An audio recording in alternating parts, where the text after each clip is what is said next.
નમસ્કાર મિત્રો, ગુજરાતના તમામ નાગરિકો અને ખેડૂત ભાઈઓ માટે હવામાનને લઈને ફરી એકવાર એક ખૂબ જ મહત્વપૂર્ણ અપડેટ સામે આવી રહ્યું છે।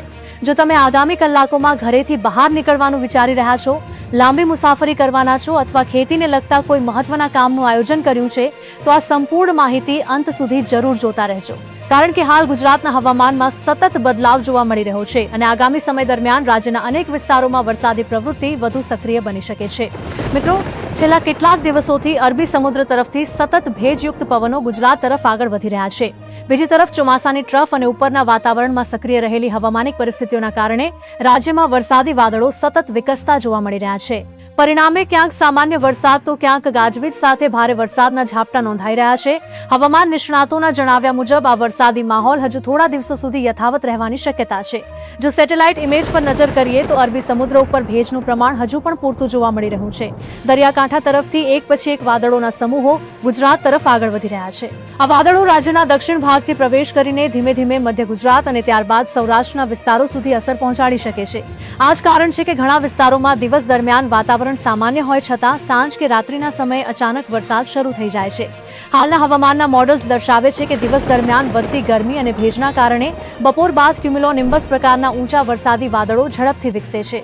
આ પ્રકારના વાદળો ખૂબ ઓછા સમયમાં ભારે વરસાદ વરસાવવાની ક્ષમતા ધરાવે છે, તેથી કેટલાક વિસ્તારોમાં માત્ર 1 થી 2 કલાકમાં જ રસ્તાઓ ઉપર પાણી ભરાઈ જાય તેવી સ્થિતિ સર્જાઈ શકે છે, જ્યારે નજીકના વિસ્તારમાં માત્ર હળવો વરસાદ પણ જોવા મળી શકે છે। દક્ષિણ ગુજરાતના વિસ્તારોમાં વરસાદી પ્રવૃત્તિ સૌથી વધુ સક્રિય રહેવાની શક્યતા વ્યક્ત કરવામાં આવી રહી છે। દરિયાકાંઠા નજીકના વિસ્તારોમાં ભેજનું પ્રમાણ સતત ઊંચું રહેવાના કારણે સમયાંતરે ભારે વરસાદના ઝાપટા પડી શકે છે।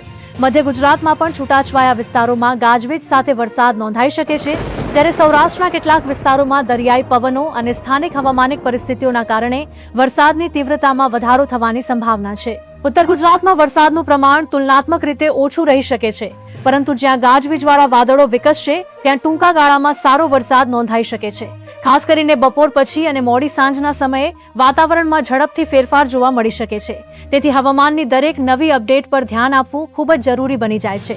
મિત્રો, વરસાદ માત્ર ગુજરાત સુધી મર્યાદિત નથી। પશ્ચિમ ભારતના મોટાભાગના વિસ્તારોમાં ચોમાસું સક્રિય હોવાથી તેની અસર ગુજરાત ઉપર પણ સતત જોવા મળી રહી છે। અરબી સમુદ્રમાંથી આવતો ભેજ અને ઉપરના વાતાવરણમાં રહેલી અનુકૂળ પરિસ્થિતિઓ રાજ્યમાં વરસાદી પ્રવૃત્તિને સતત બળ આપી રહી છે। હવામાન નિષ્ણાતોનું માનવું છે કે જ્યાં ભેજ અને પવનની દિશા એકબીજાને અનુકૂળ મળશે ત્યાં વરસાદનું પ્રમાણ અન્ય વિસ્તારો કરતાં વધુ રહી શકે છે। ખેડૂત મિત્રો માટે આ સમય ખૂબ મહત્વનો છે। ઘણા વિસ્તારોમાં વાવણી પૂર્ણ થઈ ચૂકી છે અને પાકને વરસાદથી પૂરતી ભેજ મળી રહી છે, પરંતુ જ્યાં સતત ભારે વરસાદ પડે છે ત્યાં પાણી ભરાવાના કારણે પાકને નુકસાન પણ થઈ શકે છે। તેથી ખેતરમાં પાણીના નિકાલની યોગ્ય વ્યવસ્થા રાખવી અને સ્થાનિક કૃષિ વિભાગની સલાહનું પાલન કરવું જરૂરી છે। દરિયાકાંઠાના વિસ્તારોમાં રહેતા લોકો અને માછીમાર ભાઈઓ માટે પણ સાવચેતી જરૂરી છે। જ્યારે સમુદ્રમાં પવનની ગતિ વધે છે ત્યારે ઊંચા મોજા અને દરિયાની સ્થિતિમાં ઝડપથી ફેરફાર થઈ શકે છે, તેથી સત્તાવાર સૂચનાઓને અવગણવી નહીં અને જરૂરિયાત વગર દરિયામાં જવાનું ટાળવું। હવે સૌથી મહત્વની વાત કરીએ આગામી દિવસોની। હાલના હવામાનના સંકેતો દર્શાવે છે કે વરસાદી માહોલ તરત જ પૂર્ણ થવાના કોઈ સ્પષ્ટ સંકેતો જોવા મળતા નથી। અરબી સમુદ્રમાંથી સતત મળી રહેલો ભેજ અને ચોમાસાના સક્રિય પ્રવાહના કારણે રાજ્યના અનેક વિસ્તારોમાં વરસાદની શક્યતા યથાવત રહી શકે છે। જો કે દરેક જિલ્લામાં વરસાદની માત્રા સમાન રહે તે જરૂરી નથી। કેટલાક વિસ્તારોમાં ભારે વરસાદ નોંધાઈ શકે છે, જ્યારે અન્ય વિસ્તારોમાં માત્ર હળવાથી મધ્યમ વરસાદ જોવા મળી શકે છે। મિત્રો, જો તમે પણ તમારા વિસ્તારનું હવામાન, વરસાદની નવી આગાહી અને ગુજરાતના દરેક મહત્વપૂર્ણ અપડેટ સૌથી પહેલા જાણવા માંગતા હો તો અમારી સાથે જોડાયેલા રહો। અમે તમને સતત વિશ્વસનીય અને સરળ ભાષામાં હવામાનની માહિતી પહોંચાડતા રહીશું। જો આ માહિતી ઉપયોગી લાગી હોય તો વિડીયોને લાઇક કરો, તમારા મિત્રો સાથે શેર કરો અને ચેનલને સબસ્ક્રાઇબ કરવાનું ભૂલશો નહીં। ફરી મળીએ એક નવા અને મહત્વપૂર્ણ હવામાન અપડેટ સાથે। ત્યાં સુધી સુરક્ષિત રહો, સાવચેત રહો અને આભાર।